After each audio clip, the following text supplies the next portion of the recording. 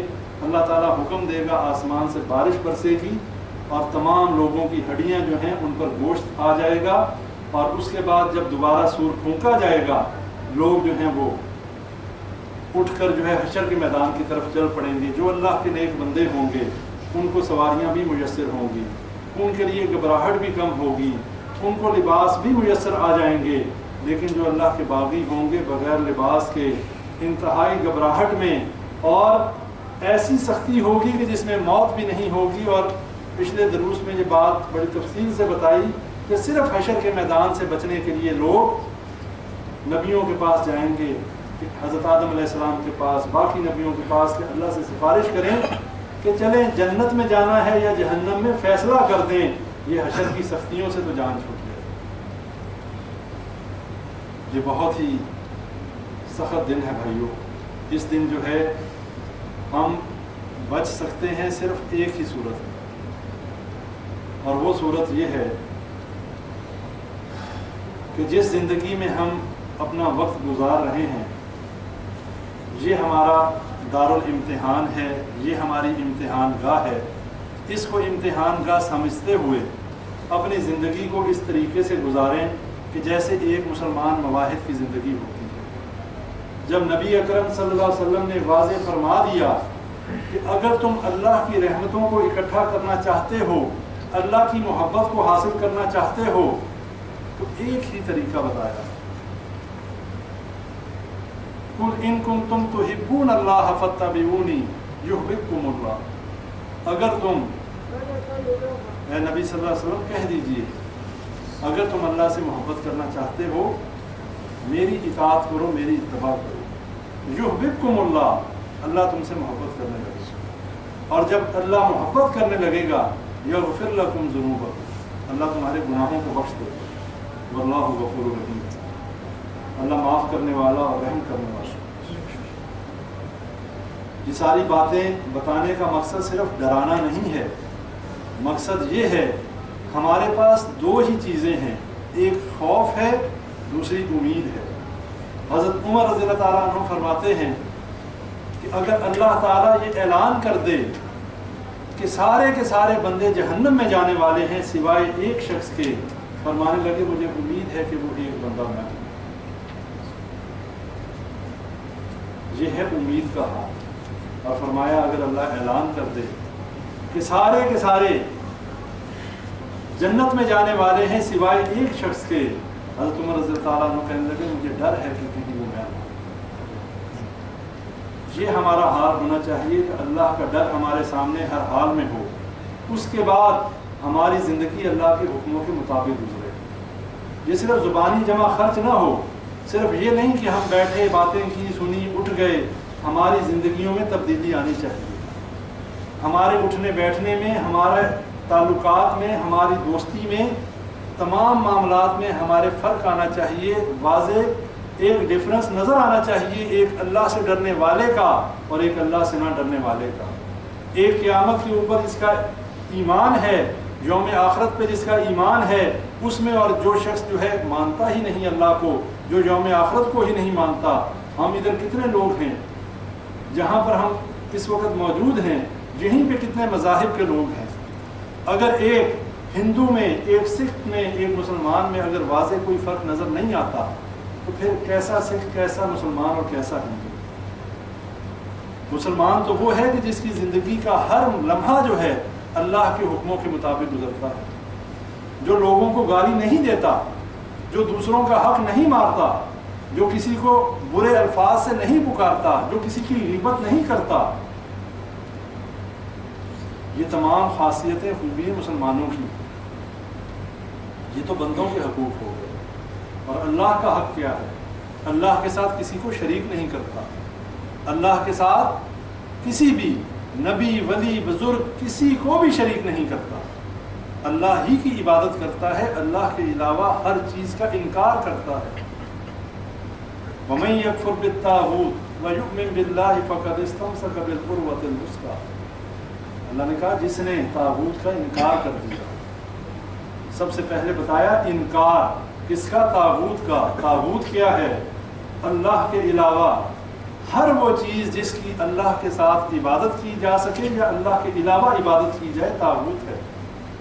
اور جس نے اللہ پر جو ایمان لے آیا، اللہ فرماتا ہے اس نے ایک ایسے مضبوط کڑے کو تھام لیا کہ جو ٹوٹنے والا نہیں، جس کو پکڑ لینے کے بعد انشاءاللہ اس کی کامیابی یقینی ہے۔ بھائیوں، اپنی زندگیوں کو بدلیں۔ میں اپنے گریبان میں جھانکوں، آپ اپنے گریبانوں میں دیکھیں، ہماری آخرت کی تیاری ہے کیا؟ آج اگر ہمیں موت آ جائے، کیا ہم منکر نکیر کے سوالوں کے جواب دینے کے لیے تیار ہیں؟ کیا ہم قبر میں جانے کے لیے تیار ہیں؟ یہ وہ قبر ہے کہ جس کے لیے حضرت عثمان رضی اللہ تعالی عنہ جب کسی قبر کے پاس پہنچتے زاروں قطار روتے، لوگ کہتے کہ حضرت عثمان رضی اللہ تعالی عنہ آپ جہنم کے ذکر پہ اتنا نہیں روتے، کسی اور بات پہ اتنا نہیں روتے، یہ قبر کے معاملے پہ اتنا کیوں روتے ہیں؟ حضرت عثمان رضی اللہ عنہ نے کہا کہ یہ پہلی سیڑھی ہے، جو اس سیڑھی پہ کامیاب ہو گیا وہ آگے بھی کامیاب ہو جائے گا، جو یہاں فیل ہو گیا وہ آگے بھی فیل ہوگا۔ اور یہ قبر کیا ہے؟ یہ قبر جنت کے باغوں میں سے ایک باغ ہے یا جہنم کے گڑھوں میں سے ایک گڑھا ہے؟ جس نے زندگی اللہ کے حکموں کے مطابق نہ گزاری، موت کا وقت آ گیا، موت کا فرشتہ آ گیا، آتے ہی پٹائی شروع ہو جائے، اور وہ مار بھی ایسی مار ہوگی۔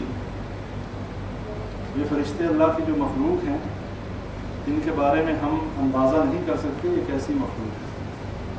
معراج کے واقعے میں نبی صلی اللہ علیہ وسلم جب آسمانوں پر پہنچے، سورہ نجم میں پورا تفصیل آتی ہے حضرت جبرائیل علیہ السلام کے بارے میں۔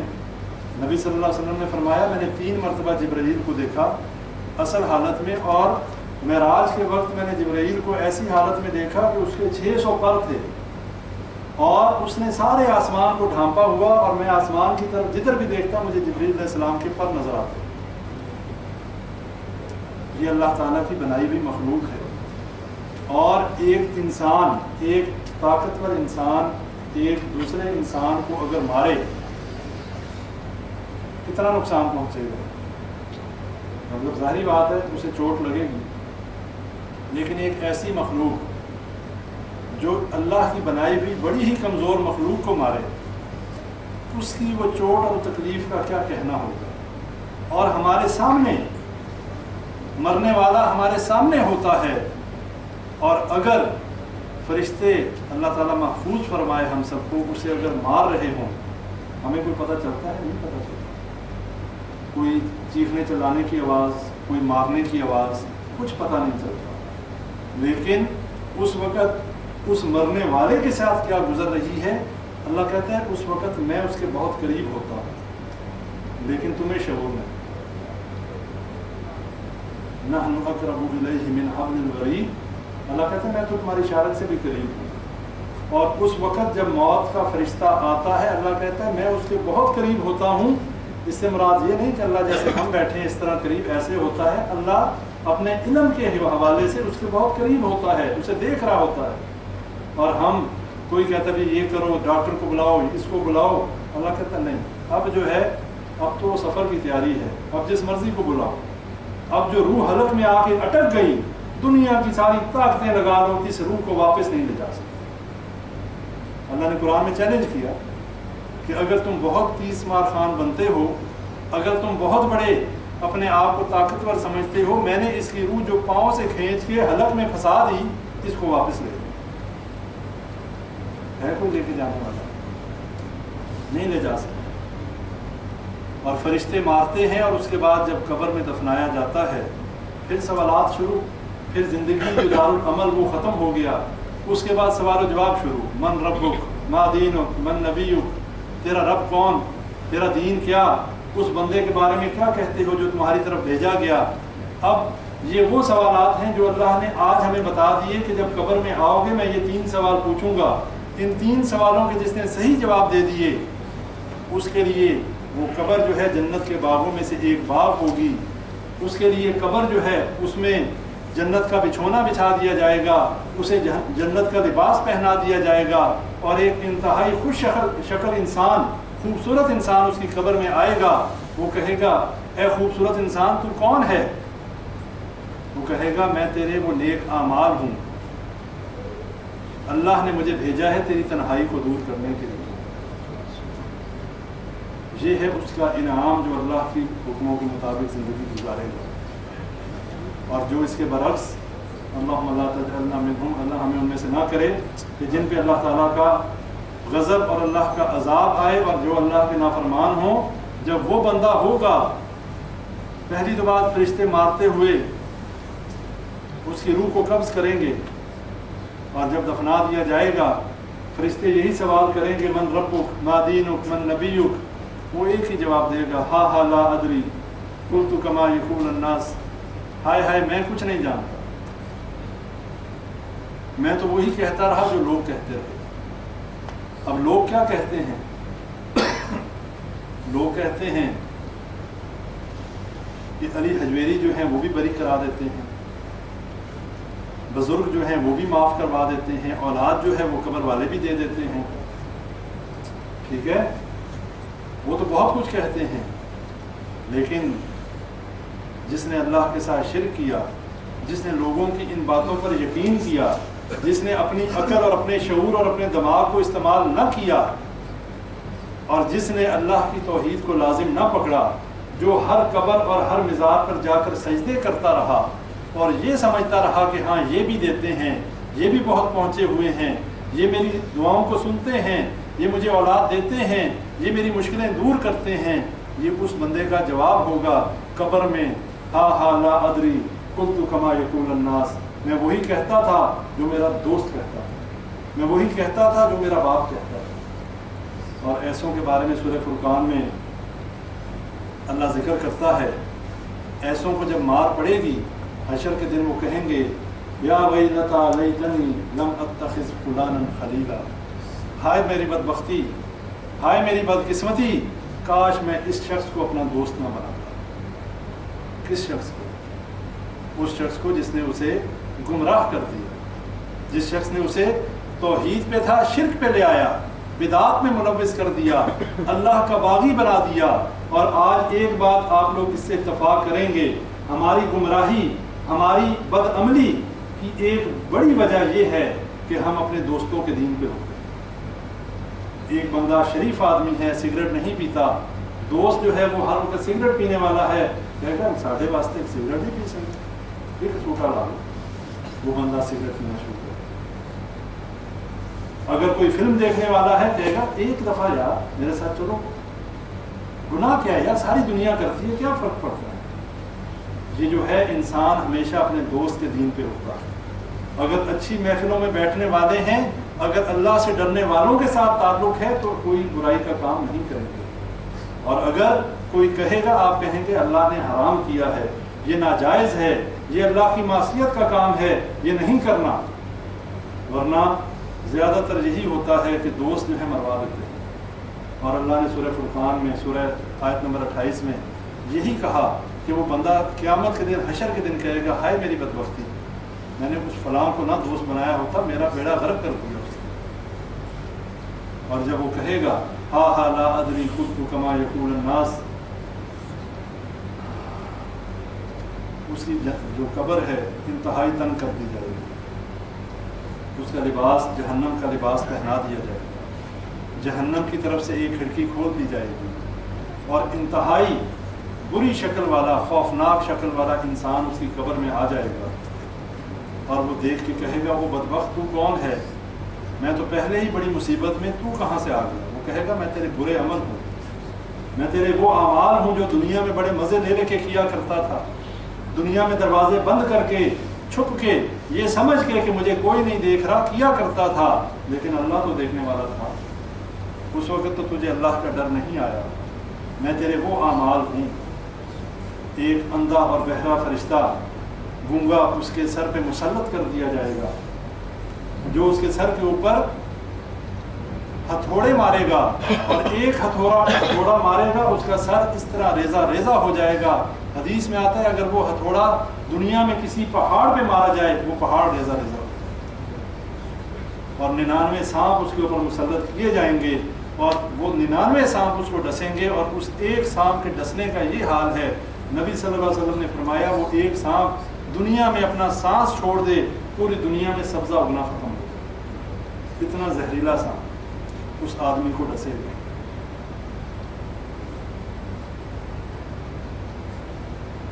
بھائیو، اللہ سورہ تحریم میں فرماتا ہے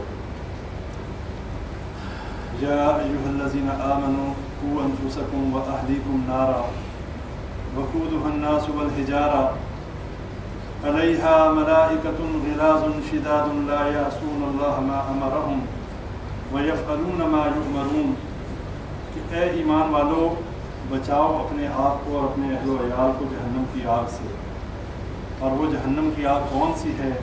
وقودها الناس والحجارہ، کہ جس کا ایندھن انسان اور پتھر ہیں، علیہا ملائکۃ غلاظ ان کے اوپر فرشتے مسلط کیے گئے ہیں، علیہا ملائکۃ غلاظ شداد لا یعصون اللہ ما امرہم، اور وہ اتنے سخت ہیں، اتنے کرخت ہیں کہ وہ اللہ کی نافرمانی نہیں کرتے، ویفعلون ما یؤمرون، اور جو اللہ کا حکم انہیں دیا جاتا ہے وہ بجا لاتے ہیں۔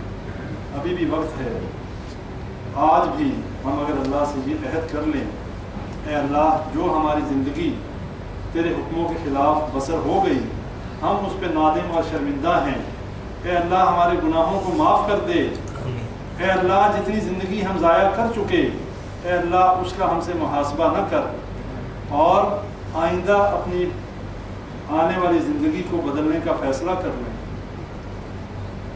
آئندہ اللہ سے یہ عہد کر لیں کہ جو گناہ ہو چکے اے اللہ ان کو دوبارہ نہیں کریں گے، جو معصیتیں جو گناہ ہم نے جان بوجھ کر یا انجانے میں کر لیے اے اللہ دوبارہ تیری حکم ادوبی نہیں کریں گے۔ اپنی زندگی جو ہے 30 40 50 سالہ زندگی ہم بسر کر چکے، اب پیچھے رہ کیا گیا؟ اب تو تیاری ہے، کسی کی آج اور کسی کی کل، اور اس تیاری کے لیے بھائیوں آج بھی اللہ کی رحمت سے مایوس نہیں ہونا چاہیے، اللہ سے سچے دل سے توبہ کیجئے، اللہ تعالیٰ گناہ معاف بھی کرتا ہے، گناہوں کو نیکیوں میں بھی بدل دیتا ہے۔ اپنی بات کو ختم کرتا ہوں یہ بتا کر کہ اللہ کی رحمت کتنی وسیع ہے۔ ایک شخص 70 سال تک اللہ کی نافرمانی کرتا رہا، موسیٰ علیہ السلام کی قوم میں تھا، حضرت موسیٰ علیہ السلام اللہ سے بارش کے سوال کے لیے نماز استسقاء پڑھنے کے لیے نکلے، اللہ نے وحی کی کہ اے موسیٰ اس وقت تک بارش نہیں برسے گی جب تک تیری قوم میں سے وہ شخص نہیں نکلے گا جو 70 سال سے میری نافرمانی کر رہا۔ موسیٰ علیہ السلام نے کہا اللہ اتنی بڑی قوم ہے، اتنی بڑی جماعت ہے، میں کیسے اس کو ڈھونڈوں؟ اللہ نے کہا آواز تو لگا، اس تک پہنچانا میرا کام ہے۔ موسیٰ علیہ السلام نے آواز لگائی کہ جو شخص 70 سال سے اللہ کی نافرمانی کر رہا ہے ہمارے مجمع سے باہر نکل آئے۔ یہ آواز اس کے کانوں تک پہنچی، اس نے دل ہی دل میں اللہ سے کہا کہ اے اللہ واقعی میں 70 سال سے تیری نافرمانی کر رہا ہوں، لیکن اتنا بڑا مجمع، آج اس مجمع میں اگر میں باہر نکلا میں تو ذلیل ہو جاؤں۔ اللہ سے سچے دل سے توبہ کی کہ اللہ جو ہو گیا سو ہو گیا، آج کے بعد تیری نافرمانی نہیں کروں۔ اللہ نے بارش برسا دی۔ اب موسیٰ علیہ السلام کو تجسس ہوا کہ بندہ تو باہر نکلا نہیں اور بارش ہو گئی۔ اللہ سے دوبارہ پوچھا کہ اللہ بندہ تو نہیں نکلا، بارش کیسے ہو گئی؟ اللہ نے کہا کہ اس بندے نے ایسی توبہ کی کہ جس کو میں نے قبول کر کے بارش برسا دی۔ اب موسیٰ علیہ السلام کے ذہن میں پھر سوال پیدا ہوا کہ اللہ مجھے وہ بندے کی شکل تو دکھا دے کہ بندہ ہے کون؟ یہ ہمارا رب ہے۔ اللہ کہنے لگا کہ جو شخص 70 سال تک میری نافرمانی کرتا رہا، میں نے اس کی پردہ پوشی کی، میں نے اسے لوگوں کے سامنے ذلیل نہیں کیا، آج جب اس نے توبہ کر لی تو میں موسیٰ تیرے سامنے کر دوں؟ نہیں بتایا۔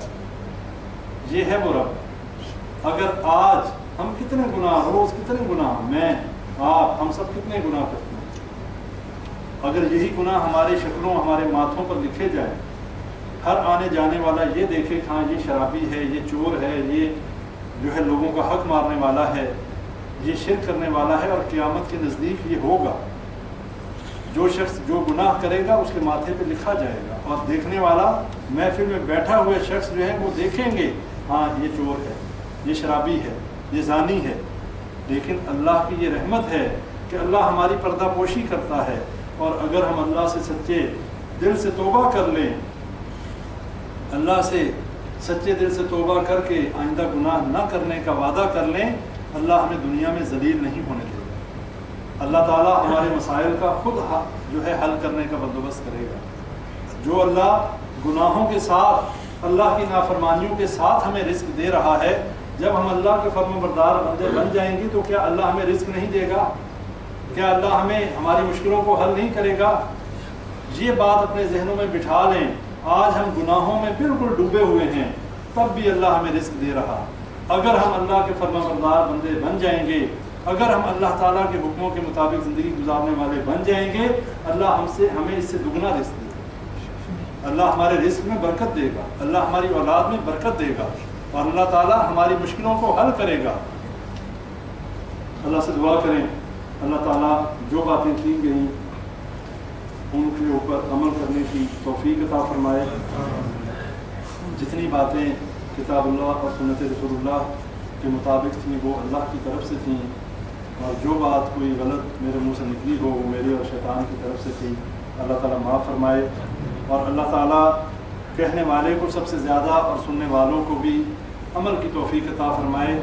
اللہ تعالیٰ ہمیں صحیح معنوں میں پکا اور سچا مسلمان بنائے، ہمیں صحیح طریقے سے اس دنیا میں اپنی عبادت کرنے کی توفیق عطا فرمائے۔ جتنی اے اللہ ہماری زندگی ضائع ہو چکی، جتنی زندگی اے اللہ ہم نے تیرے حکموں کے خلاف گزاری، اے اللہ ہمیں معاف فرما دے۔ اے اللہ ہمارے وہ تمام گناہ جو ہم نے جان بوجھ کر کیے اور جو ہم نے انجانے میں کیے، اللہ تمام گناہ معاف فرما دے۔ اے اللہ ہماری اولادوں کو نیک بنا دے۔ اے اللہ ہماری روحانی اور جسمانی بیماریاں دور فرما دے۔ اے اللہ ہمارے لیے دنیا اور آخرت کے معاملے آسان فرما دے۔ اے اللہ ہمیں دنیا میں اپنی عبادت، جب تک تیری عبادت ہم کرتے رہیں اللہ ہمیں زندہ رکھ، اور جب اے اللہ ہماری زندگی اس دنیا میں ہمارے لیے بہتر نہ ہو تو ہمیں آخرت کی زندگی نصیب فرما۔ اے اللہ ہمیں مرتے وقت کلمہ نصیب فرما۔ اے اللہ ہمیں حوض کوثر پہ نبی صلی اللہ علیہ وسلم کے ہاتھوں پانی جو ہے کوثر کا وہ نصیب فرما۔ ربنا تقبل منا انك انت السميع العليم وتب علينا انك انت التواب الرحيم۔ سبحان ربك رب العزة عما يصفون وسلام على المرسلين والحمد لله رب العالمين۔